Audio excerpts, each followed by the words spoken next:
Hey guys, welcome back to my channel. Belated Happy New Year and belated welcome to the new decade.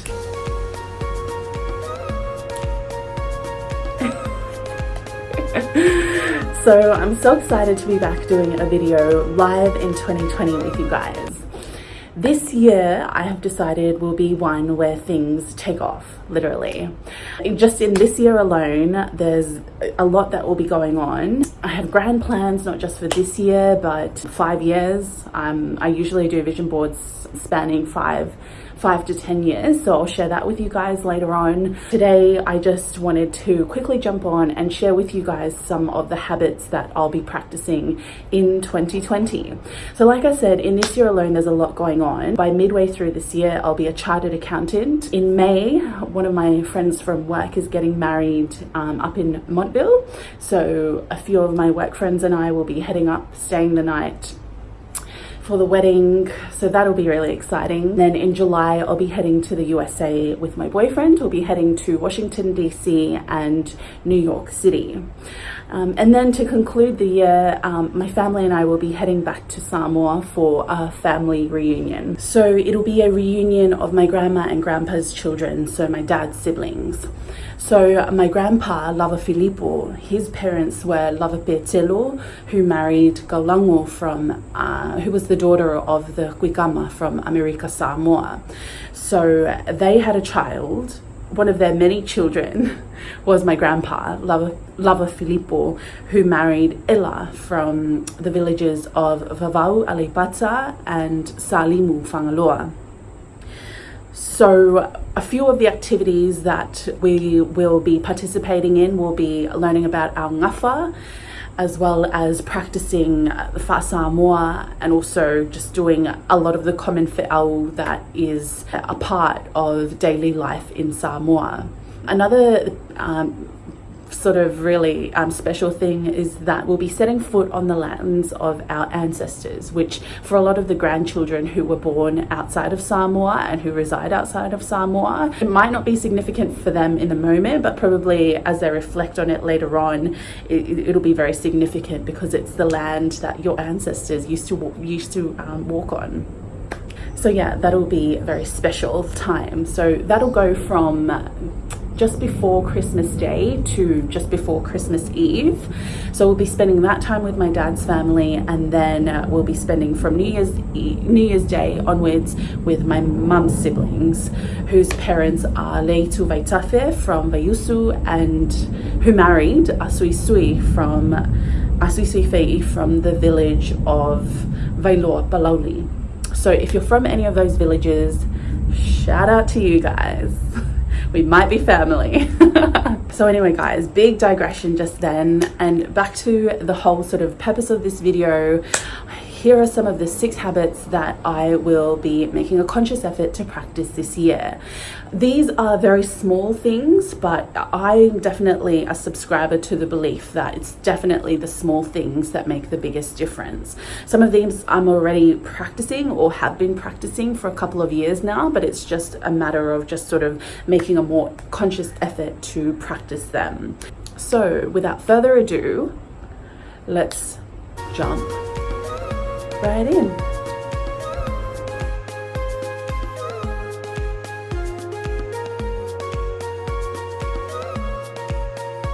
The first is tracking cash flow.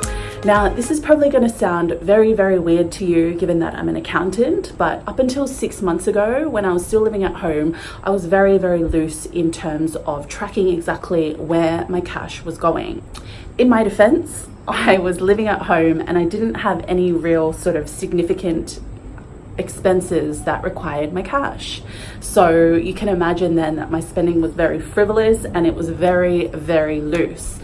But this year, given my renovation plans and my travel plans, spending these days is a lot more regimented, and it's definitely tracked down to the last 5 cents in my bank account.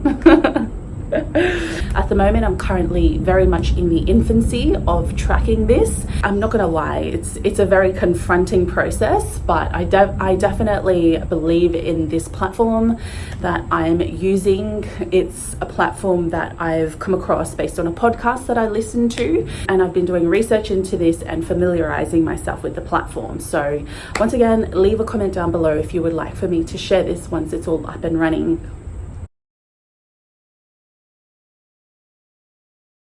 The second habit that I've been practicing for 6 months now is meal prepping.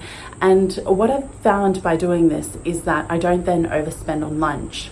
Back when I used to buy lunch, and I still can't believe that I used to buy lunch every day. But back when I used to do this, I often found that I was wondering quite a bit like where my money was going, and I realized looking back, oh no, not even right now, I realized a while ago that when I sort of went through my bank statement, that it was like everything was like adding up. Like buying lunch every day adds up. You're buying on an empty stomach, so you're going to when you're going to a shop or wherever it is you're going, it's so easy to buy not just the main sort of meal that you're having for lunch, but the temptation is always there then for you to buy little things here and there. And at the time, yeah, it's just one or two things, but those one or two things over the course of 5 days, multiply those 5 days by 4 weeks in a month, and it blows out. And that's what I found was happening when I used to buy lunch. So I cut all that, I bought the ingredients for the meals that I was going to make for lunch during the week, and let me tell you guys, it is so satisfying to know. It's satisfying to know that you don't have to like rush out to get something, especially when you're having a busy day at work where it's sometimes not possible to have a lunch break. But two, very satisfying in the sense that you're counting your money all the way to the bank. So yeah, I always try to meal prep on a Sunday, but if that's not possible, often Sundays for Samoans is a day that you spend with family. So when that's not possible, I'll either try to cook it on a Monday night, just depending on how lazy I am. And if I'm too lazy on the Monday night, I'll just cook it on the Tuesday night. But on those days where I'm not able to meal prep, I'll just take 2 pieces of bread in and just have toast with like Vegemite and Vegemite and butter at work. So yeah, so I'll have that for lunch, and then obviously I'll have snacks from the weekly shop that I do. So I'll have snacks like carrots, chia pudding, crackers, as well as fruit. So work provides a weekly sort of fruit basket, which everybody's able to take from and snack from. So yeah, that usually gets me through until I'm able to meal prep, and I'll just keep the snacks just the same throughout the week. The third habit that I'm practicing in 2020 is getting between 7 to 8 hours of sleep. Now, a big part of achieving this is getting yourself into a really, really great routine. I find, studies have found that getting anything less than 7 hours of sleep is the equivalent to slowly killing yourself. And I think it puts you at increased risk of developing chronic illnesses, but also, for me, I find it's just absolute torture trying to give your best at work and really trying to focus on anything less than 7 hours of sleep. So I've got myself into a really, really great routine that really sort of gives me the best chance at getting 7 to 8 hours of sleep. And I find usually where I'm running behind on a night of getting whatever it is I need to get done in a night, I'll usually just push back exercise and wake up time. So sometimes I'll even just cut out the exercise just so I can fit in the 7 hours of sleep. I'm a person who likes to get workouts done over and done with in the morning, so I like to be up early, up at 5:30 at the latest, to sort of fit all this in before heading into work. But if I find I'm running behind, like I said, I'll push back whatever time I'm waking up to, and if that means just cutting out exercise for that morning and just catching up on it later in the afternoon, then I'll do that to be able to give myself 7 hours at least of sleep. The fourth habit that I'm practicing this year is being conscious to the words that come out of my mouth. In uni, I came across this really significant saying, and it goes something like, watch your thoughts, they become your words. Watch your words, they become your actions. Watch your actions, they become your habits. Watch your habits, they become your character. Watch your character, it becomes your destiny.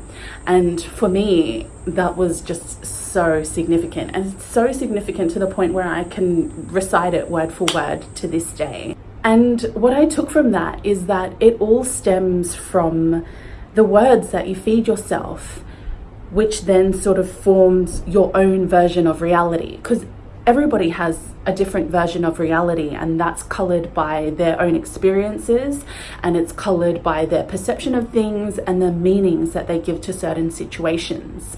So if you can subscribe to the notion that your word can have the power to really uplift somebody and give them courage and really sort of encourage them, or it can be used as a weapon to destroy somebody and just flatten their confidence, then you've got to be able to apply that first to yourself and be conscious to the words that you're feeding yourself. So then you can go out and then breathe life into somebody else and encourage them and just be that source of support for somebody else and shine some light into the world. The fifth habit that I am practicing this year is don't take anything personally. Now, the fourth and fifth habits that I'm practicing this year are actually from a book called The 4 Agreements by Don Miguel Ruiz. My friend Em actually introduced me to it, I think about like 4 or 5 years ago, and for me it's just been a game changer. I often find myself listening to so in the book, don't take anything personally is the second agreement. So at work, I'll often find myself listening to the second agreement, don't take anything personally. And so the whole premise of that agreement is the fact that everybody, like what people say to you, what people do to you is all a reflection of themselves. It's a reflection of their own version of reality. Like I said, everybody has a different version of reality, and all that is colored by their perception of things, by the meanings they give to certain situations or certain actions. And so if that's the case, if everything that somebody does to you, somebody says to you is a reflection of their own reality, then how could you possibly take what they're doing to you, what they're saying to you personally? It's not about you. If you can be conscious to remember that, and I know it's hard in the heat of the moment when you're just riled up and just ready to just blow somebody's head off with your words. It's just so empowering to remember that it's not about you. Like, as much as they're saying something directly to you, as much as they're saying or implying that you're crap, don't take it personally. It's hard sort of to have that presence of mind to sort of recall the second agreement, don't take anything personally. But I'm telling you, it's this new freedom, it's this new peace of mind when you can be conscious enough to remember the second agreement. And it's in 2020, it's something that I want to work toward having as my first reaction, having the second agreement as my first reaction rather than anger as my first reaction or a need to respond as my first reaction out of spite. I want to have the second agreement as my first reaction. So it's still a work in progress.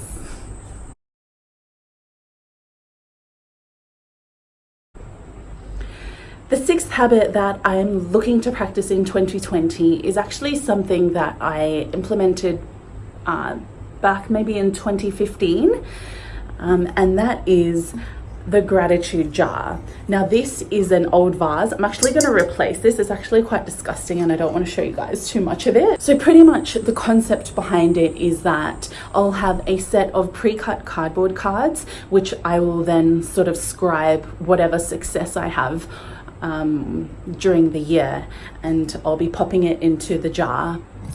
And so it's really up to you, the criteria that you want to have in order to go into the jar. But for me, it can range from anything as little as, well, for me in 2015, it ranged from my first client meeting to passing my first CA subject to even just something as little as a little confidence victory. I deemed that was part of the criteria for my happiness jar, for my gratitude jar, sorry.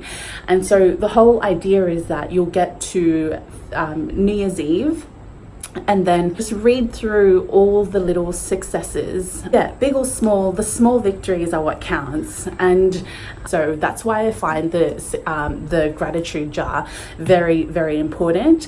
It's really just sort of a vessel for capturing all the victories that you have. Yeah, so big or small, I think it's so easy to forget about the little victories that you have during the year, which is why I've always included them in my jar.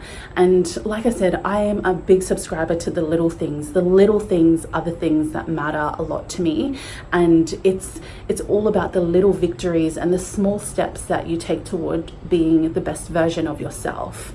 So yeah, that's why I've always included it in my jar. And as one of my friends from work always says, it's all about progress, not perfection. So guys, those are the 6 habits that I'll be practicing this year, and those habits are key to me achieving the bigger goals, the bigger rocks in the jar that feature on my vision board. Before I go, I just want to thank you all for watching. Thank you to everybody who's subscribed. I appreciate all the love and all the support that you guys give, whether it's through your comments or through your likes, and also through the fact that you guys have subscribed. Stay tuned, guys. This year I'll be bringing you quick, easy, budget-friendly meal preps, as well as budget videos, of course adventures, and something else really exciting that I'll be sharing with you guys in the next video. Until then, Yo Veilo Tatsova and Soifua.